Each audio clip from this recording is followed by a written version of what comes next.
इस वीडियो में हम डिस्क्रिप्टिव रिसर्च की मीनिंग देखेंगे, कैरेक्टरिस्टिक्स देखेंगे, फंक्शंस देखेंगे, डिस्क्रिप्टिव रिसर्च में कितने टाइप्स की रिसर्चेज होती हैं ये देखेंगे और डिस्क्रिप्टिव रिसर्च करने के लिए कौन कौन से स्टेप फॉलो करने होते हैं इसको पढ़ेंगे। Descriptive research describe current status of a phenomena and sometimes draw valid conclusions based on the fact find out during studies. जो भी प्रक्रिया है उसको डिस्क्राइब किया जाता है। डिस्क्रिप्टिव रिसर्च में सिर्फ डिस्क्राइब ही नहीं किया जाता, ज़रूरत पड़ने पे अपनी स्टडीज़ में जो भी हमें तथ्य फैक्ट्स मिले हैं उसके आधार पे कंक्लूजन्स भी निकाले जाते हैं। डिस्क्रिप्टिव रिसर्च की कुछ इंपॉर्टेंट कैरेक्टरिस्टिक्स देखेंगे। सबसे पहला है focuses more on what rather than why. इसमें जो है कोई चीज़ कैसी है इस पे ध्यान दिया जाता है, न कि उसके कारण पे ध्यान दिया जाता है। सेकेंड पॉइंट है जो भी स्टडी होती है डिस्क्रिप्टिव रिसर्च में वो नेचुरल सेटिंग्स में होती है। थर्ड पॉइंट है डिस्क्रिप्टिव रिसर्च में सिर्फ और सिर्फ प्रेजेंट पे ध्यान दिया जाता है। प्रेजेंट की बात की जाती है, जो करंट स्टेटस होते हैं उसके बारे में स्टडी की जाती है। फोर्थ पॉइंट है जो डिपेंडेंट और इंडिपेंडेंट वेरिएबल्स हैं उनमें किसी भी तरह का बदलाव नहीं किया जाता है स्टडी करने के लिए। डिस्क्रिप्टिव रिसर्च से हमें 3 तरह की इंफॉर्मेशन मिलती है।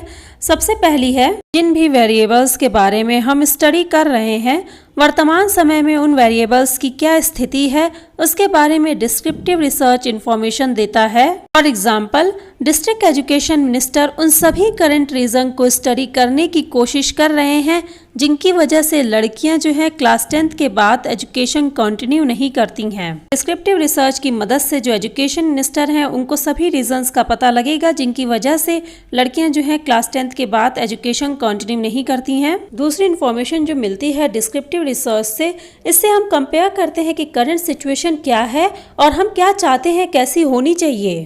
फॉर एग्जाम्पल, जो एजुकेशन मिनिस्टर हैं वो ये कंपेयर करके देखेंगे कि जो गर्ल्स एजुकेशन की करंट सिचुएशन है वो क्या है और कैसी वो चाहते हैं, कैसी होनी चाहिए। थर्ड इन्फॉर्मेशन जो हमें मिलती है वो ये मिलती है कि हम अपने उद्देश्यों को कैसे प्राप्त करें। वर्क ऑफ डिस्क्रिप्टिव रिसर्च ऐसा नहीं है कि डिस्क्रिप्टिव रिसर्च से हम सिर्फ डेटा कलेक्ट करते हैं।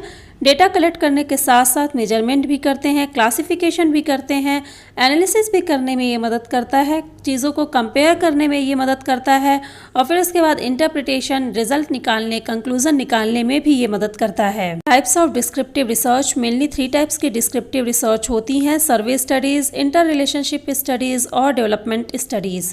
सर्वे स्टडीज़, इसमें क्या होता है कोई भी एग्जिस्टिंग फिनोमिना प्रक्रिया है उसके बारे में पता लगाने के लिए सर्वे स्टडीज़ की जाती है। फॉर एग्जांपल, मोबाइल कंपनियां सर्वे करके ये पता लगाने की कोशिश करती हैं कि उनकी मोबाइल मार्केट के अंदर दूसरे अन्य मोबाइल्स की तुलना में कस्टमर को कितना पसंद आ रहे हैं। सर्वे करने के 2 उद्देश्य होते हैं। पहला है करंट सिचुएशन से हम सेटिस्फाई हो जाएं। दूसरा उद्देश्य है जो भी हम सर्वे कर रहे हैं उससे कुछ बेहतर प्लान बनाएं जिससे करंट सिचुएशन को चेंज किया जा सके। इंटर रिलेशनशिप स्टडीज, इसमें जो रिसर्चर होता है जो डिफरेंट फैक्ट्स होते हैं उनके बीच में जो रिलेशनशिप पाया जाता है उसको खोजने की कोशिश करता है। इंटर रिलेशनशिप स्टडीज के अंदर सबसे पहला जो मेथड है वो है केस स्टडी। अगर किसी चीज़ के बारे में हमें डिटेल्ड इन्फॉर्मेशन प्राप्त करनी होती है तो वहाँ पे हम केस स्टडी मेथड का प्रयोग करते हैं। एक्स पोस्ट फैक्टो और कैजुअल कंपैरेटिव स्टडीज, जब कोई घटना घटित हो जाती है उसके बाद इस तरह की रिसर्च, इस तरह की स्टडीज की जाती हैं। फॉर एग्जांपल, अर्थक्वेक आ जाने के बाद उस एरिया की जो स्टडी की जाती है उसको एक्स पोस्ट फैक्टो स्टडीज कहते हैं।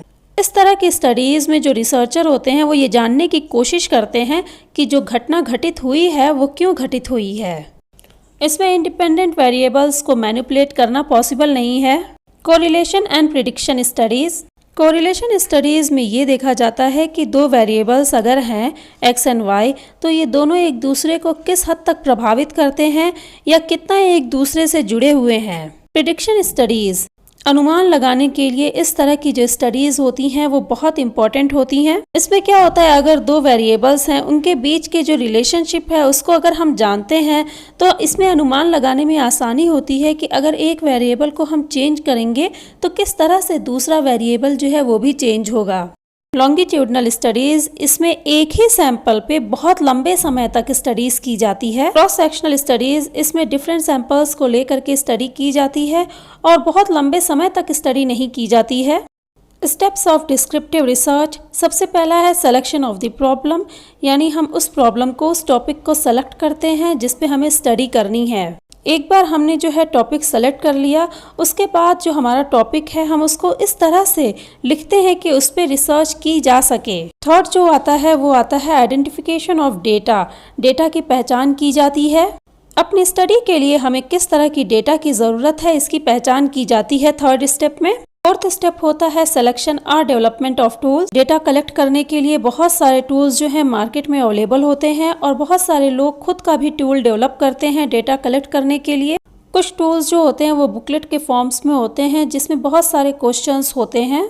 इन क्वेश्चंस का आंसर जो होता है जिस पे हम रिसर्च करते हैं वो देता है। टूल सेलेक्ट करने के बाद जो फिफ्थ स्टेप होता है वो सैंपल को सेलेक्ट करने का होता है। एक बार जब हमने सैंपल सेलेक्ट कर लिया कि हमें इंफॉर्मेशन किन लोगों से लेनी है, उसके बाद हम उनसे डेटा कलेक्ट करते हैं। डेटा को कलेक्ट करने के बाद उस डेटा को हम एनालिसिस करते हैं। एनालिसिस करके हम कंक्लूजन निकालते हैं। जिन मेथड से, जिस तरीके से हमने स्टडीज़ की हैं, अपनी स्टडीज़ में क्या पाया है, इस पे हम पूरी एक रिपोर्ट तैयार करते हैं। डिस्क्रिप्टिव रिसर्च के बारे में पूरी इन्फॉर्मेशन जो है मैंने इस वीडियो में कवर करने की कोशिश की है। अगर आपको ये वीडियो अच्छी लगी है तो प्लीज़ वीडियो को लाइक करिए, शेयर करिए और कमेंट करना ना भूलिए।